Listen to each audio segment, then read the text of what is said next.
Hola gente, vamos a ver eh, tablas de hash o diccionarios. Entonces vamos a pasar un recorrido rápido. Hay un PDF que es compañero de este video donde está la teoría y aquí vamos a ver algo de la práctica.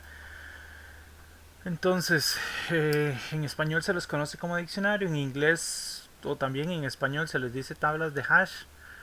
En inglés es hashmap, hashing table, etcétera, etcétera, etcétera. Una tabla hash básicamente es una forma de relacionar lo que conocemos como una llave o un identificador con un valor que es lo que vamos a almacenar. Las tablas de hash, igual que todas las estructuras de datos, es un lugar donde guardamos las cosas en memoria, que en este caso va a ser un arreglo de valores, que en C digamos sería un arreglo de structs. Y entonces yo voy a tener una serie de algoritmos que me van a permitir convertir esta llave en una posición del arreglo. Entonces yo tomo la llave, le aplico una función para calcular una posición y en esa posición entonces voy a poner el valor. En realidad lo que hago yo es, como les mencionaba, poner un struct donde mantengo la llave y tengo el valor.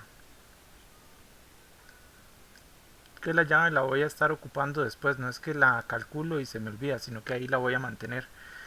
Entonces yo recibo la llave, le aplico una función, genero una posición y ahí pongo el valor. Entonces es como el funcionamiento básico o más general de una tabla de hash. Las tablas de hash inician su vida con un tamaño P y ese tamaño nosotros vamos a definirlo al inicio cuando definimos nuestra creación de la tabla de hash. Ese tamaño P nosotros lo vamos a definir. Esto va a empezar obviamente en la posición 0. Nosotros vamos a definir ese valor P y usualmente las tablas de hash funcionan mejor si ese valor P es un número primo.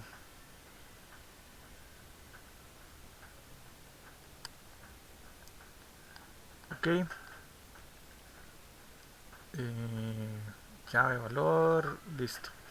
Resulta que en las funciones de estas funciones en las que yo convierto de la llave a una posición se conocen como funciones de hash.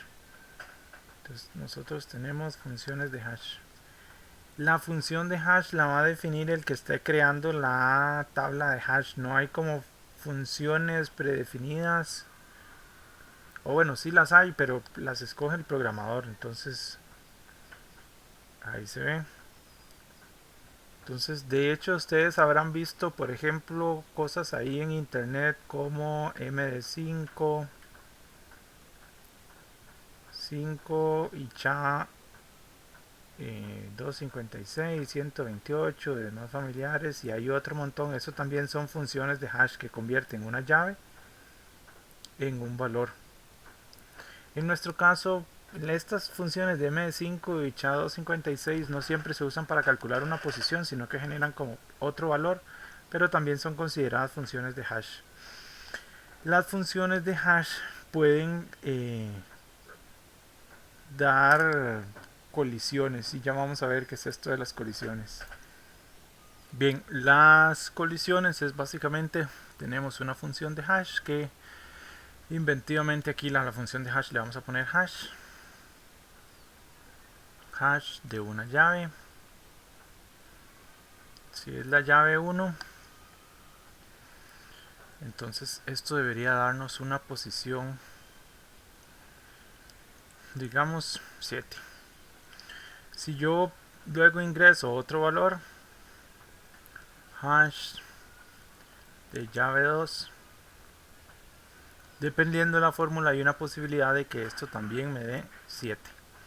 Entonces esto provoca lo que se conocen como colisiones.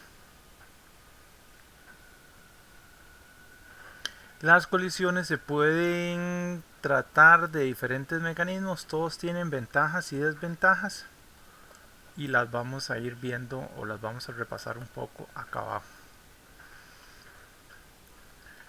Entonces el primer algoritmo es el de encadenamiento y es básicamente si varias llaves quedan acá, entonces lo que hacemos es que hacia acá abajo tenemos una lista simple donde encadenamos todos los valores que queden ahí con esa llave, o sea, con esa posición. Entonces el algoritmo de búsqueda va a estar completamente asociado al algoritmo de inserción. Exactamente cómo insertamos es exactamente cómo buscamos. Entonces para insertar nosotros calculamos la posición con la función de hash y colocamos ahí nuestro struct llave valor. A la hora de buscar, entonces volvemos a calcular la llave, eso nos da la posición y nos disponemos a sacar el valor. Si tenemos hacia acá abajo una lista simple con el algoritmo de encadenamiento para el manejo de las colisiones, entonces llegamos a esa posición y después nos toca hacer una búsqueda lineal. Entonces verificamos si es esta la llave que andamos buscando, si es esta, hasta que llegamos al final y ahí nos damos cuenta si la llave está o no está. Si está, simplemente retornamos el valor, que es uno de los elementos en los que están divididos estos structs. La lista, este resolverlo con la lista simple tiene el problema de que le va a bajar el rendimiento. Entonces, si hay muchas colisiones, esta lista se va a hacer muy larga. Y al hacerse muy larga, voy a durar más tiempo haciendo la búsqueda lineal. Y ahí depende si uno podría usar otros algoritmos para acelerar esa búsqueda, hacer en lugar de una búsqueda lineal una búsqueda binaria o mantener los elementos ordenados, y entonces eso nos podría ayudar a bajar el rendimiento. Sin embargo, eso tiene algunos problemas. Otro de los algoritmos que están listados, por cierto, en el PDF es el de encadenamiento con cabeza. El encadenamiento con cabeza es, ay santo Dios, es este mismo algoritmo de la lista simple, solo que en lugar de tener un puntero, la posición va a almacenar el primer elemento. Eso va a quedar así. Entonces eso nos da una posibilidad de que al llegar aquí directamente este sea, y si no, bueno, entonces empiezo a buscar por los otros elementos. Ok. Otro de los algoritmos que es muy popular es el de direcciones abiertas. Este vamos a ponerlo por aquí abajo. ¿Qué es un algoritmo de direcciones abiertas? Hay varios que para eso voy a necesitar, no sé por qué lo copié, voy a necesitar un arreglo más grande para ilustrarlo.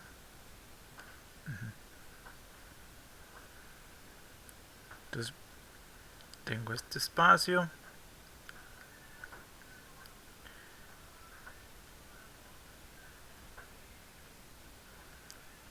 Aquí vamos dibujando todas las posiciones. Si yo calculo la posición para la llave y me dice, ok, toca acá, y yo inserto el primer elemento, y entonces digamos que es llave, este es llave 1, bueno, usemos otros números porque no es la misma posición, este es llave 3, y ahora yo voy a insertar llave 4, que me va a dar que tiene que ir acá. Como este ya está ocupado, entonces lo que voy a hacer es recorrer el arreglo de aquí en adelante buscando una posición que esté libre, y la primera posición que esté libre, entonces ahí lo voy a asignar. Entonces asumamos que esta ya estaba ocupada, esta ya estaba ocupada y la siguiente libre es esta. Entonces aquí estaríamos colocando llave 4. En este caso vean que yo calculo la función de hash, llego al lugar y de ahí en adelante se va a volver una búsqueda lineal. Entonces yo empiezo a verificar si esta es la llave que ando buscando, no, ok, esta es la llave que ando buscando, no, esta es la llave que ando buscando, no, esta es la llave que ando buscando, sí, entonces devuelva ese valor. Eso es el manejo de colisiones por direcciones abiertas de manera lineal. Hay otros algoritmos, digamos, para ir buscando esos huecos. Por ejemplo, yo voy a decir, este es de forma lineal porque a partir de la posición va de 1 en 1, 1 más 1 más 1 más 1 a la posición hasta que encuentra un hueco. Yo puedo hacer que esta cosa sea cuadrática, entonces hacerle 1 y después esa es la siguiente. No, está ocupada, ok, entonces súmele 2 y verifique 2 posiciones más adelante. Luego verifique 4 posiciones más adelante. Luego 8. luego 16 hasta que encuentre un hueco donde esté. Eso es como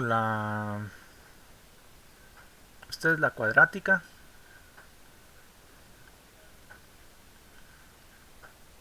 Y existe otra también adicionalmente que voy a poner aquí abajo. Voy a copiar esto también. Copiamos y pegamos. Entonces dejamos ese estado actual ahí. La doble función de hash es que si yo, por ejemplo, tengo la llave 7, le calculo la función de hash,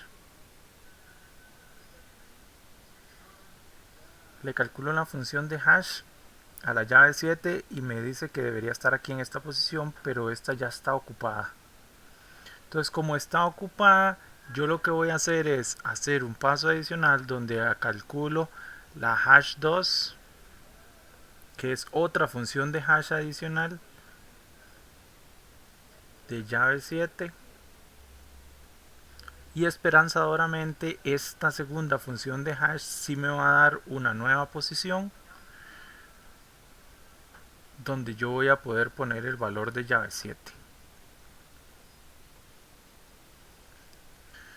Ok, entonces al hacer esto yo me da una segunda oportunidad de buscar un poco de manera inteligente la segunda posición o una nueva posición. Entonces igual el algoritmo de búsqueda tiene que funcionar exactamente igual que como está funcionando acá.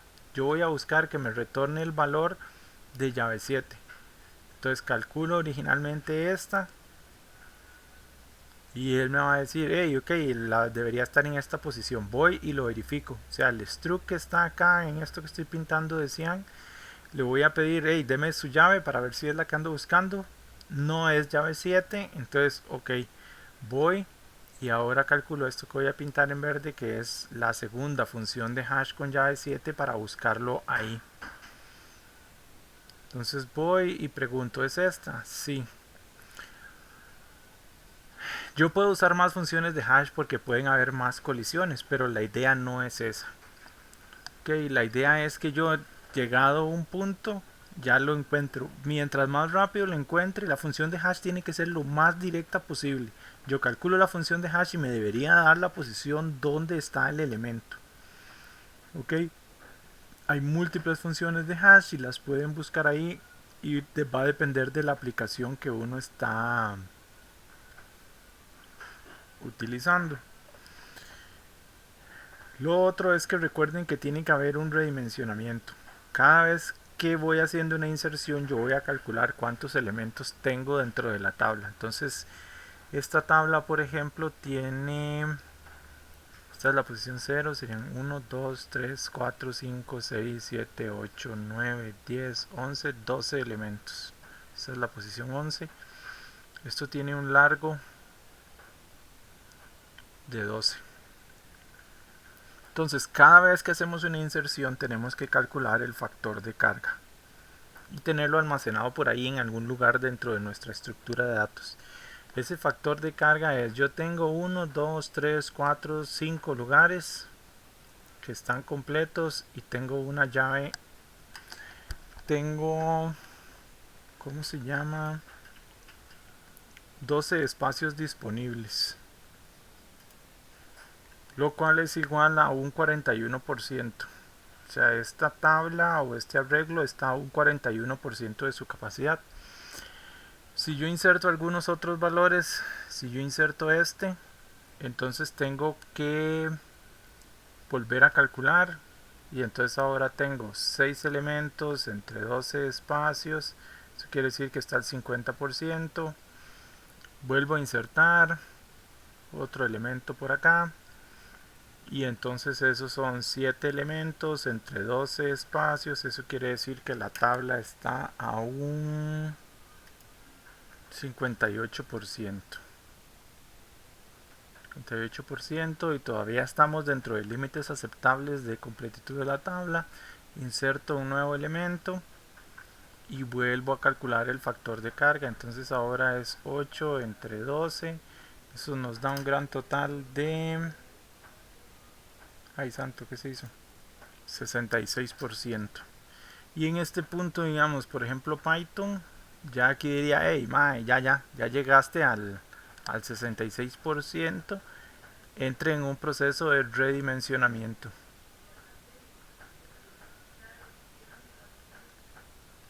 ¿Qué tanto se va a alargar? Entonces eso lo va a decidir el señor o señora programador o programadora. Entonces, ¿qué es lo que se hace? Se crea un nuevo arreglo. Vamos a ver si me cabe aquí en la pantalla. Uy.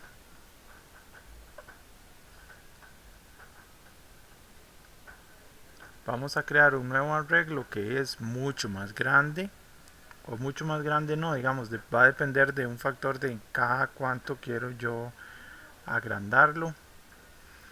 Entonces esto, vean que la función de hash siempre tiene que estar afectada por el tamaño del arreglo, porque la función de hash no puede ser independiente del tamaño del arreglo. Entonces por eso siempre calculamos la función de hash y le aplicamos un módulo de largo del arreglo. Entonces digamos que este lo hice a pulso, pero estos serían 1, 2, 3, 4, 5, 6, 7, 8, 9, 10, 11, 12, 13, 14, 15, 16, 17, 18, 19, 20, 21, 22, 23, 24. En este caso yo la dupliqué. ¿Qué vamos a hacer ahora? Entonces ahora vamos a recorrer el arreglo original. Voy a poner acá en anaranjado de uno en uno todos los elementos y le vamos a volver a reaplicar la función de hash. Entonces vamos a agarrar este primero y nos va a decir ok, ahora la función de hash lo colocó acá. En el siguiente lo colocó acá, después el anaranjado acá, el anaranjado acá, hay otro azul que colocó por aquí, después hay dos rojos y un azul, y entonces rojo, rojo y el azul está por acá.